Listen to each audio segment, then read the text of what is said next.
Hello, friends. Today is the Tuesday in Holy Week, sixth week in Lent.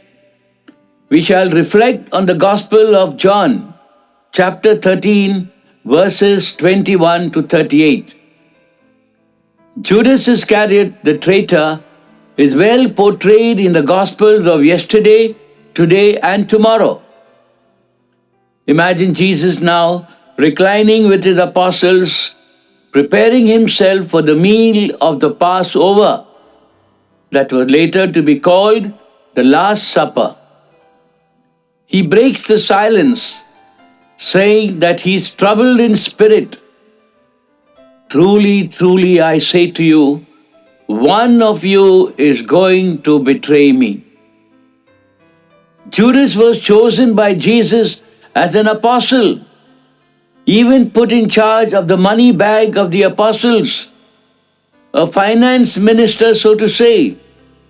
What trust! The evangelist calls him a thief. Judas, an apostle, turned out to be a traitor, and that stigma has remained with him ever since.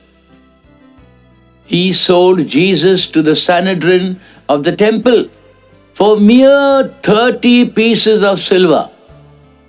And in the bargain, he sold his soul to the devil. After Judas had taken a morsel of bread, the Gospel says Satan entered into him. Judas was hatching a plot to have Jesus handed over to evil men, and the apostles were not even aware of it. Little did they suspect that Judas was the villain. Judas must have lived a private, a closed life, as many sinners do. Whitened sepulchres, Jesus would call them. But Jesus knew everything. Yet, Jesus did not betray the sinister plot of Judas to the apostles. How gentle Jesus is to sinners. Jesus had tried to win Judas over, but in vain. Judas did not have the courage to ask for forgiveness. He went and hanged himself in despair. He was close to Jesus, and he did not respond to the love of Jesus.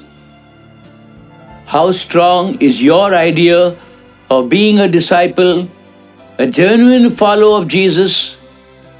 Are you just an admirer or a fan who is selective in following the teachings of Jesus?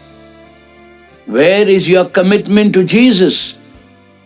What is in our heart will be translated into action.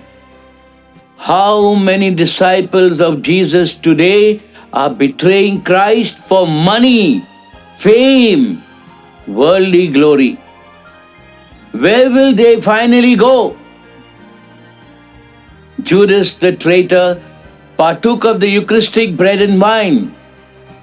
Do we not sometimes receive the Eucharist in an unworthy manner, even in mortal sin? Woe to us if we desecrate the Eucharist by a sacrilegious communion. Too many take sin lightly. Why did Judas betray Jesus? Judas believed that Jesus was the Messiah. Judas might have hoped that handing Jesus over to the authorities would force him to act. But he was sadly mistaken. He tended to play God. His idea of Messiah was that Jesus would overthrow the Romans, and like the sons of Zebedee, John and James, as well as the other apostles, Judas too might have wanted to be on the right or the left of Jesus in his kingdom. Are we ready to surrender ourselves to Jesus?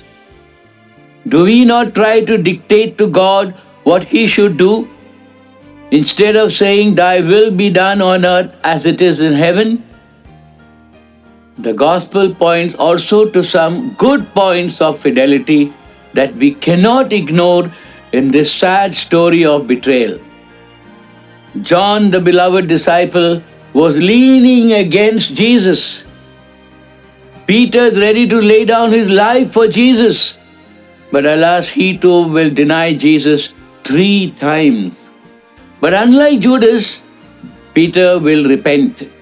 A glance of Jesus would make him weep. And Thomas says, "Let us also go and die with him." A pledge of fidelity from Thomas, who will be remembered as a doubting Thomas, who wanted to put his finger in Jesus' wounds. What is your image of God, of Jesus?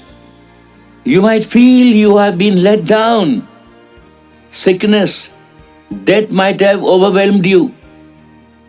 Like the ostrich, do not bury your head in the ground, hiding your weaknesses, your sinfulness.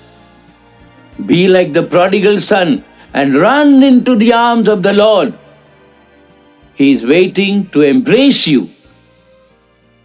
God bless your day and prepare to receive the Lord's blessings of Holy Week.